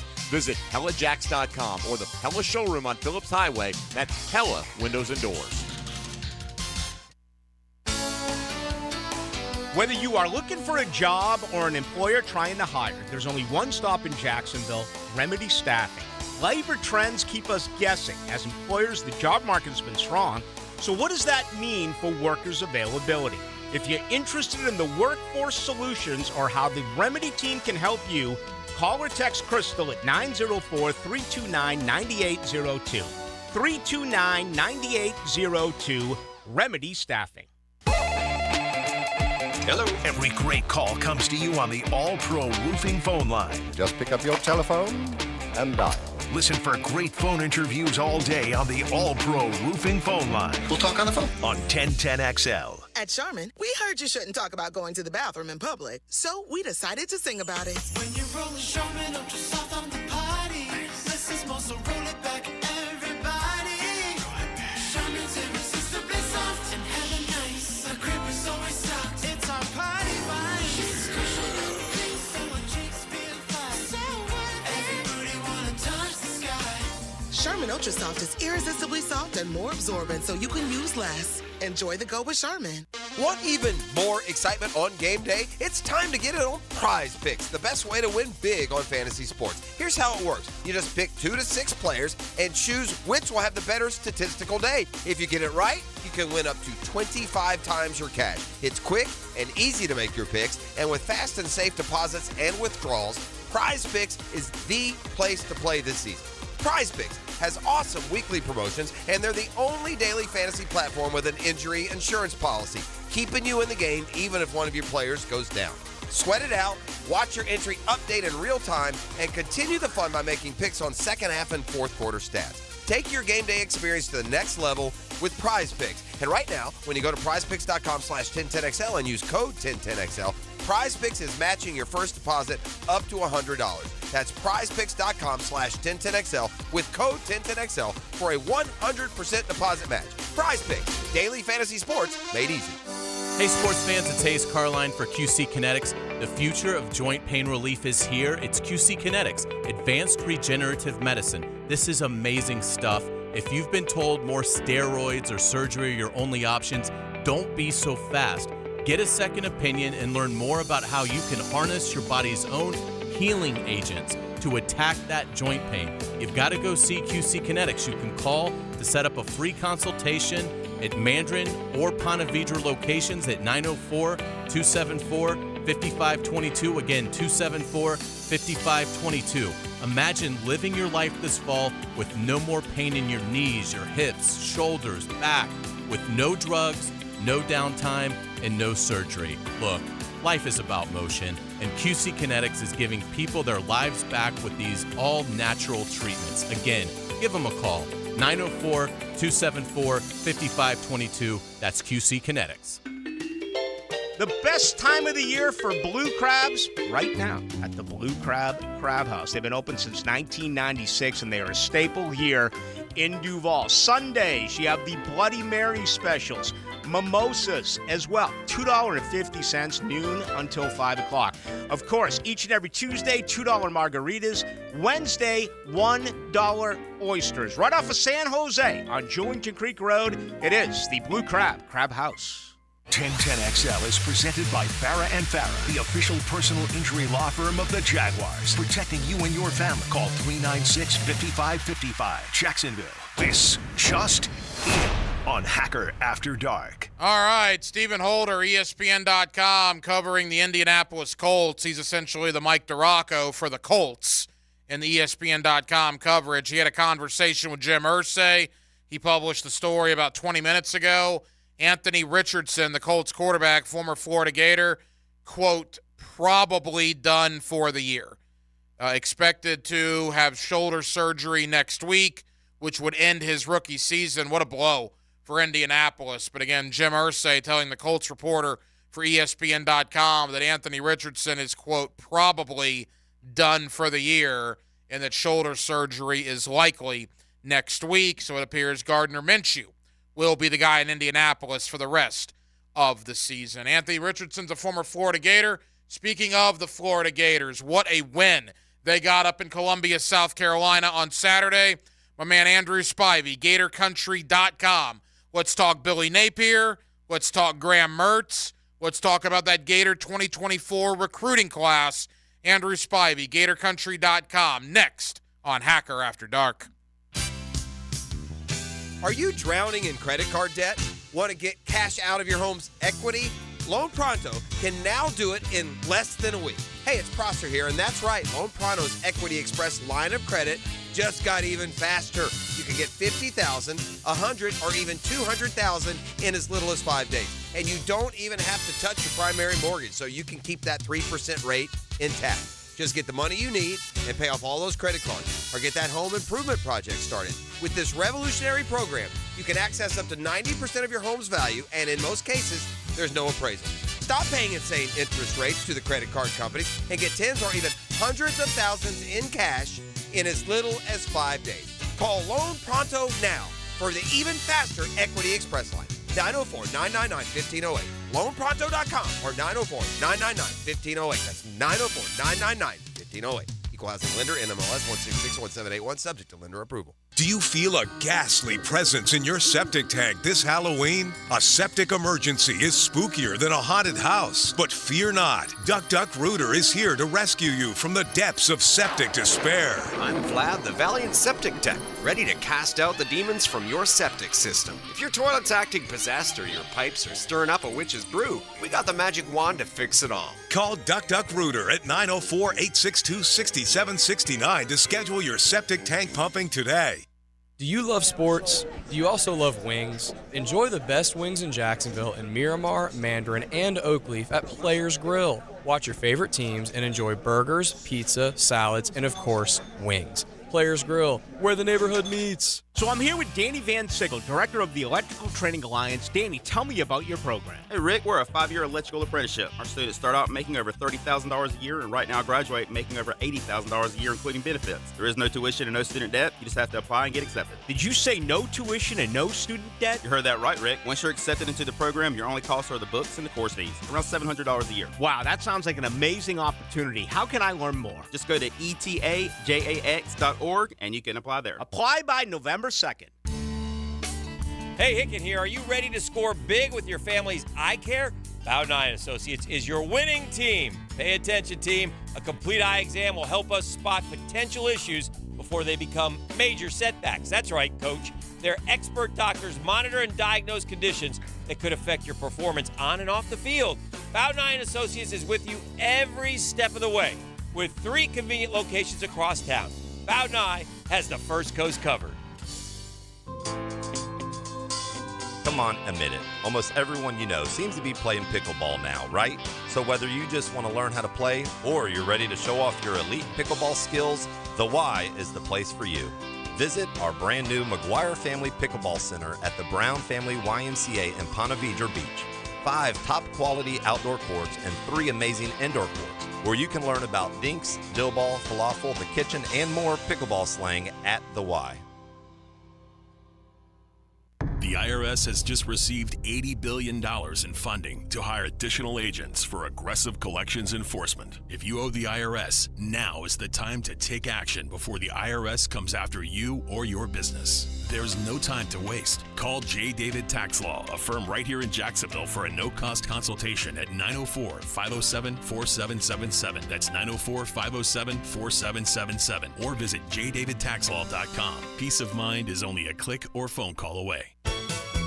Elevate your party game to the next level with Mystic Cornhole Company. Visit their showroom now on the corner of Hogan and Parental Home Road. It's your one-stop destination for all things cornhole. MysticCornhole.com.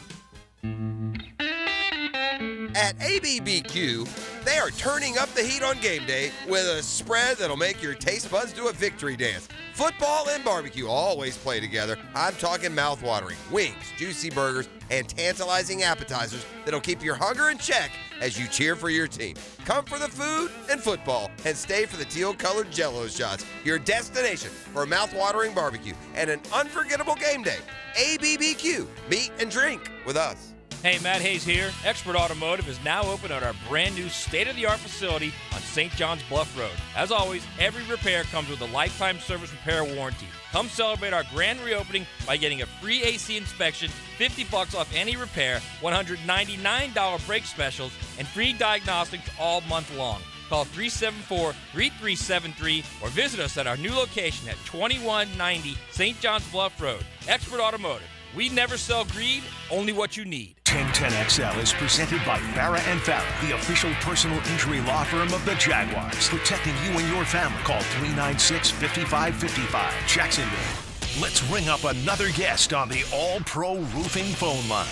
Back here on 1010XL and 92.5 FM in the city of Jacksonville, we are glad you are with us. Boy, what a weekend it was if you were a Jaguar and a Gator fan, right? They had those shirts made in the mid to late 90s, the Jagators, the fiercest animal on the planet. Well, the Jaguars get a big win against Indianapolis, and what about what the Florida Gators did up in Columbia, South Carolina, down 10 with about 6 minutes to go to come back and beat the South Carolina Gamecocks on Saturday afternoon. With that, let's head to Gainesville. My friend Andrew Spivey, GatorCountry.com, does a terrific job covering the University of Florida, and he's certainly one of our guys over there in the Gainesville area. Andrew, how you doing?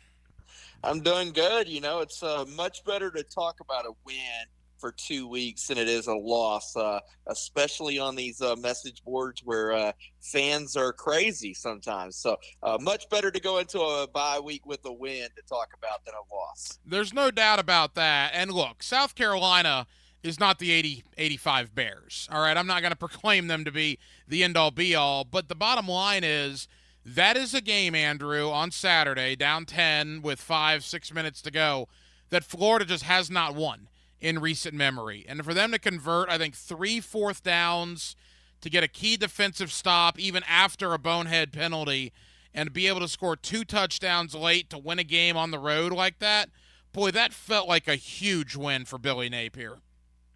Yeah, it was one of those games that was weird. You know, you look at it, they're down 10 late in the fourth quarter, and you know, surprisingly, you kind of thought, okay, Florida can win this game, but then in the other sense, you're like, Florida doesn't win this game very often. So what is it there? It was a game that Florida, you know, for the most part of the game, looked like they were the team that should have been up, and it just wasn't. And, you know, I think when you go back and you look, and if you'd have told Billy Napier before the game, you're going to have 71 yards rushing and you're going to give up 150, he'd have probably said, we're bringing home a loss to Gainesville. It's the opposite, you know, and Florida put up 423 yards passing. Graham Mertz did an absolutely great job, and I think for the most part, Mertz has been pretty good all year long. Florida found a way to win this game, and hopefully it's the turning point for Billy Napier when it comes to road games. This is a team that just continues to struggle on the road. They needed something to go their way. They finally got it to go their way, and hopefully they can build on it in the coming weeks when they have to go to Baton Rouge, when they have to go to Columbia, Missouri, and of course when they have to travel up to Jacksonville to play Georgia in 2 weeks. Does Gator Nation owe Graham Mertz a little bit of an apology? I mean, there were not a lot of excitement. There was not a lot of kindness shown Graham Mertz in the preseason, and nothing against him necessarily. I think Billy Napier got a lot of that too. But boy, Graham Mertz, to me, Andrew, and you said it, he has played far surpassing what a lot of Gator fans' expectations were to this point. Yeah, I mean, when the word got out that Mertz was going to be the guy, you know, we had gotten some, you know, different things from some sources that said Billy Napier absolutely loved Graham Mertz and loved when Mertz was on the board talking football with him. And we all kind of thought, okay, well, you know, that's just Billy Napier saying that because he missed out on some bigger guys. But when you start to really look at this season, Graham Mertz is what Billy Napier wants out of a quarterback, a guy that's not going to lose you the football game with a ton of turnovers, a guy who's going to take the dink and the dunks when he has to and not force the deep balls, and is going to be a guy that just manages the offense and gets the offense in and out of plays, and that's exactly what Graham Mertz has been. And he's been a guy who, you know, hasn't put up the gaudy numbers at times, and at times he has. Again, when you went into this season, you did not expect Graham Mertz to throw 48 passes in a game. So that says a lot for what Mertz has been able to do, that you're comfortable enough doing that, but also says a lot for him that how much he's improved, that when he does that, they've been able to come out on top a lot of times. And I think that's just a credit to Billy Napier, a credit to Graham Mertz, and really a credit to this receiving corps that myself and several others were questioning how deep it could be outside of Ricky Pearsall, and guys like Trey Wilson have really stepped up. Arliss Boardingham has really stepped up. Khalil Jackson has stepped up. When Andy Jean's been healthy, he stepped up. So several receivers have really stepped up to make this offense go, and it's all a credit to Graham Mertz and Billy Napier for the work they've done from January to August. Andrew Spivey, GatorCountry.com, here with us on 1010XL in Jacksonville. Andrew, Ricky Pearsall's a stud. I mean, that guy is an absolute beast. Unfortunately, he started his career at Arizona State, so we're not going to get the full Ricky Pearsall effect in Gainesville. This is his last year there, I believe. But what we've gotten from Ricky Pearsall as a Gator, that guy has been nothing short of fantastic. He's just the dude. I mean, when you put the one on, you better be good. And when you're supposed to be wide receiver one and be the guy, it is. And I believe he's now has the 8th most consecutive games of catching a pass in a game, and he's just a guy that when Florida needs a play, they find a way to get him the ball. Several 4th down plays where it looked like Mertz had nowhere to go, and he finds Ricky. And he ends up with 10 catches for 166 yards and a touchdown in the game. But even that, I think, is a little underscoring how big of an impact he had on the game. When you just talk about the comfortability him and Mertz have with each other. And not only that, but having Ricky out there and his ability to make plays allows guys like Trey Wilson and Boardingham and those guys to get single coverage. And you wouldn't, usually get a single coverage with a guy like Trey Wilson who's as fast as he is. But if you don't, then you're going to give one-on-one coverage to Pearsall, and he's going to exploit you. And that's just a big thing. And, I think the credit goes to Ricky as well, because he had a chance to go to the NFL last year, decided to come back and, really worked with this receiver core, really worked with Graham Mertz to improve himself. And, I think he's definitely improved his draft stock from last year to this year early on. Yeah, I don't know if you heard Sean Kelly's call on the Gator Radio Network on Saturday, but boy, when Mertz hit Pearsall for that touchdown with under a minute to go, he's screaming, Pearsall's got a touchdown. You kind of had flashbacks, right, to Lexington in 1993 when the great Mick Hubert said Doring's got a touchdown. Now, I don't know if that'll have the same effect moving forward, but I think a road win like that for Billy Napier could potentially give them a ton of momentum. And you mentioned the young guys, too. Whether it is Wilson, Boardingham, Hanson, we know about the defensive guys, Collins and Searcy and all these guys that are playing big roles. I don't know if Gator Nation fully understands, maybe they are now, maybe they didn't a couple of weeks ago, Andrew, just how young this Florida football team is this year. Yeah, before we get into that, we have to give Pearsall credit for the assist on the tip ball to Trey Wilson on the slant route. I don't know if that was I believe Billy Napier said used the old Spurrier quote that God was smiling down on the Gators at that moment. But no, to hit your point, Florida, someone from, I believe it was CBS Sports, ran a poll last week, or not a poll last week, ran a for plays, and Florida's the youngest football team in the country. They're playing the youngest guys in the country. And when you really look at it and start to dive into it, it makes sense. I mean, ETN, just a sophomore, Trey Wilson, freshman, Boardingham, freshman. You look on the offensive line, you got guys like Richie Leonard, who's a young guy. At times, Najee Harris is a young guy. You just got young guys all over the offense, and then you go to the defense, and that's really where they're young. I mean, Shamar James, just a sophomore. You go to a guy like Miguel Mitchell, who had the ceiling interceptions, just a freshman. You have Jordan Castile, who's starting at safety, just a freshman. TJ Searcy, like you said, Kelby Collins, those guys up the middle are just playing really good ball as freshmen. And it's really good to see the young guys playing, but playing at such a high level. And I think that's what, in my opinion, makes this a little bit better for Florida fans and Florida overall than the record. And again, you have 2 losses. I don't think that's absolutely terrible, because that's kind of where we expected this team to be. But when you look at the defense, and I know they've been up and down this year, but when you look at some of the times that they've had to really stand strong, and they have, this young group of guys have been the ones that do it. And as they get more experience, they're going to get better. This defense is going to get better with that experience. Couple of more. Andrew Spivey, GatorCountry.com. You mentioned the 2 losses. Andrew, I'll be honest. If you would have told me 5-2 going into the bye for Florida, I would have taken that in an absolute heartbeat. With games against Utah, Kentucky, Tennessee, and at South Carolina before the bye, if you would have told me they would go 2-2 in those 4 back on August 25th, I would have said, where do I sign? So from that standpoint, at least for me personally, I think Florida is surpassing my expectation for them 7 games in. What's your thought on that?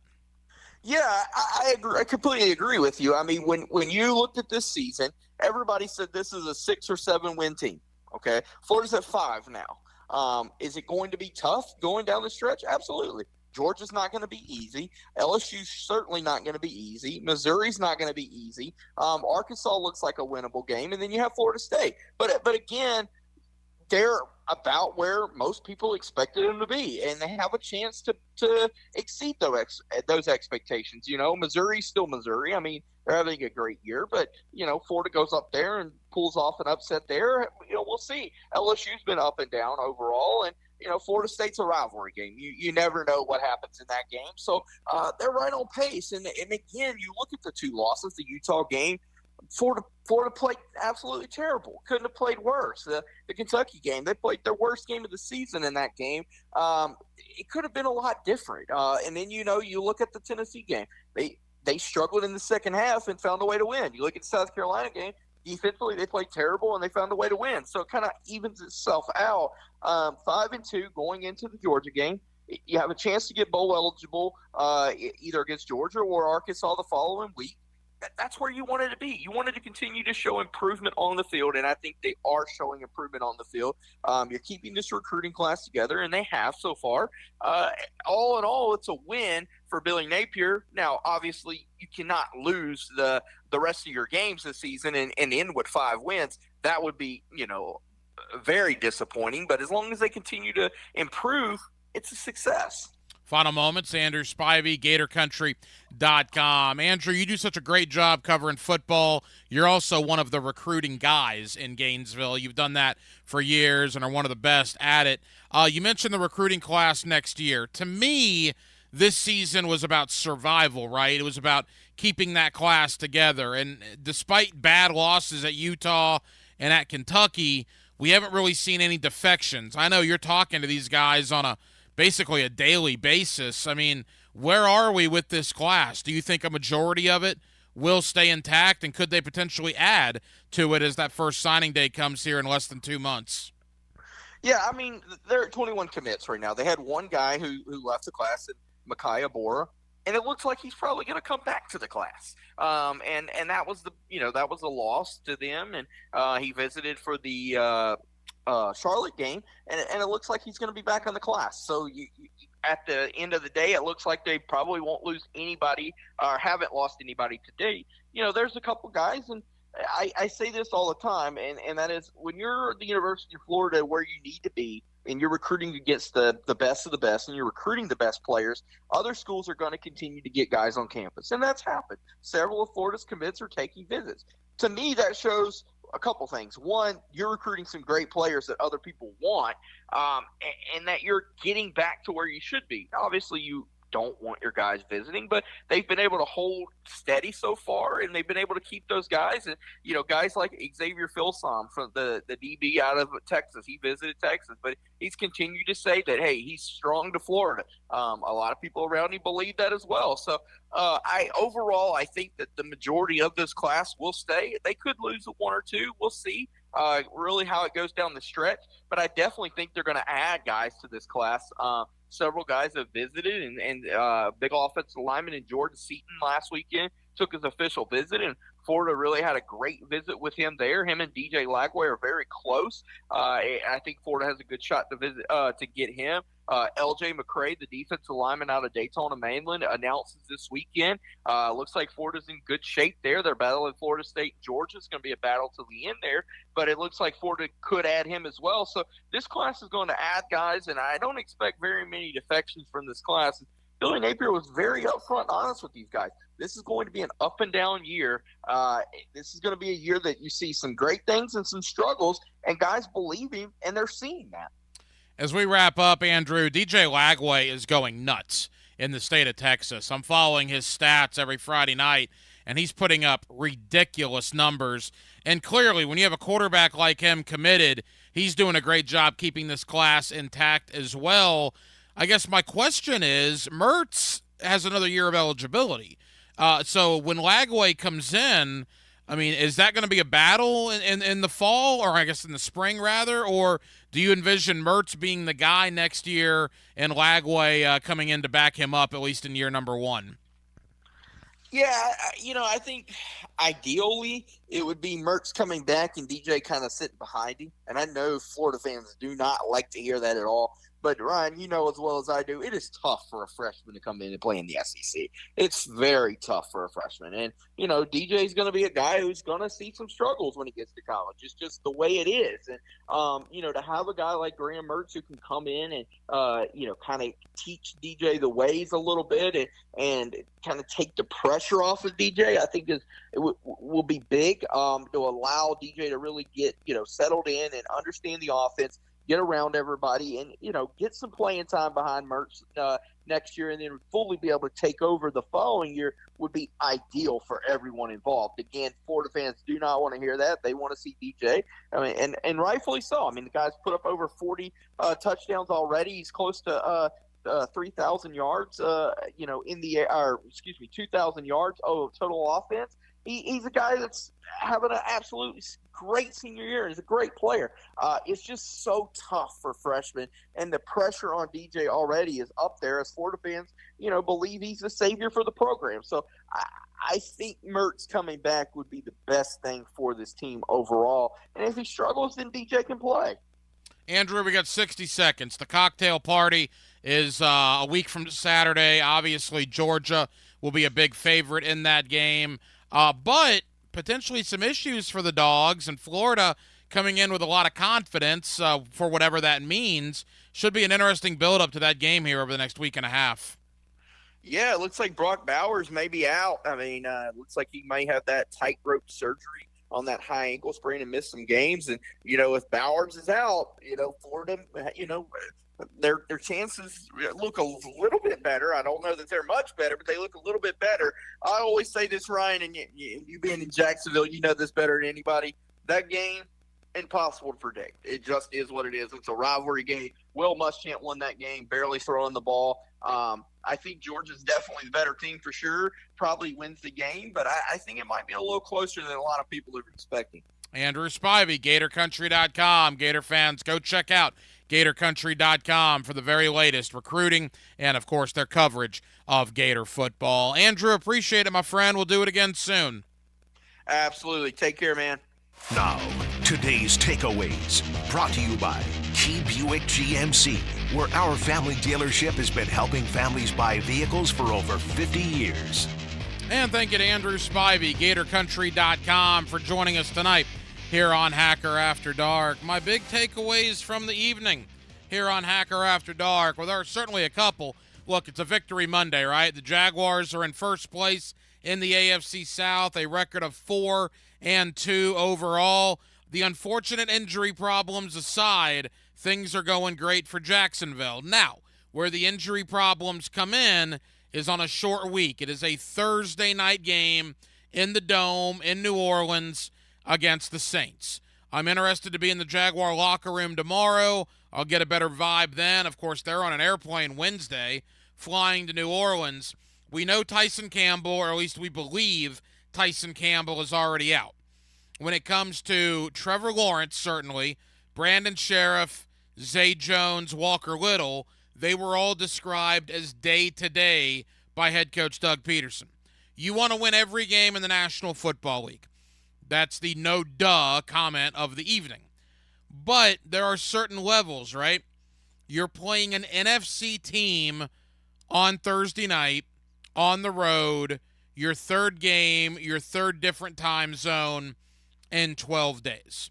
If you need to sit some of your guys to get healthy, because after New Orleans, you only play one game in 24 days. You have a 10-day break before Pittsburgh, and then you have the bye week after that. I don't want to lose. I don't want the Jaguars to, quote, sacrifice a regular season game. But if Sheriff, certainly Trevor, Walker Little, or Zay Jones are not 110% by Thursday night, I would lean on not playing them. Again, NFC opponent means no division tiebreaker, no conference tiebreaker. If this was at Tennessee or at Houston, my thoughts would be a little different. Because it's New Orleans, an NFC team, I would strongly consider sitting a lot of those guys to make sure they're good for a much more important game on the 29th of October against an AFC opponent in the Pittsburgh Steelers. Another big takeaway is back to the college game and the Florida Gators. Just a gigantic win for Billy Napier. An absolutely enormous victory for that program. Normally wins against South Carolina would not be considered gigantic. For this Gator team, it was. To convert 3 4th downs when you're down 10 with 6 minutes to go, to score 2 touchdowns in that amount of time, to come back and win the game on the road in a very hostile Williams-Brice Stadium, that's big time, man. Gators at 5-2, as I told Andrew Spivey, I think a lot of Gator fans would have taken that at this point of the year coming in. A lot of expectations were not very high for Florida. Heck, Vegas, I believe, only had them at 5.5. They've already won 5 games this year. So an enormous win for the Gators. And they got the bye week. They got Georgia coming up at the cocktail party a week from Saturday. Interesting that apparently Brock Bowers will not be available for Georgia with that high ankle sprain, but certainly more on that as that game approaches. Well, that'll just about do it for what has been a very busy Monday night edition of Hacker After Dark. We certainly appreciate you guys for hanging out with us here on a Victory Monday. Dylan Denmark was your producer tonight. Dylan, great job as always. Again, I'm the Hacker Ryan Green. And again, Jacksonville, thank you for spending part of your Monday evening with us right here on Hacker After Dark on 1010XL and on 92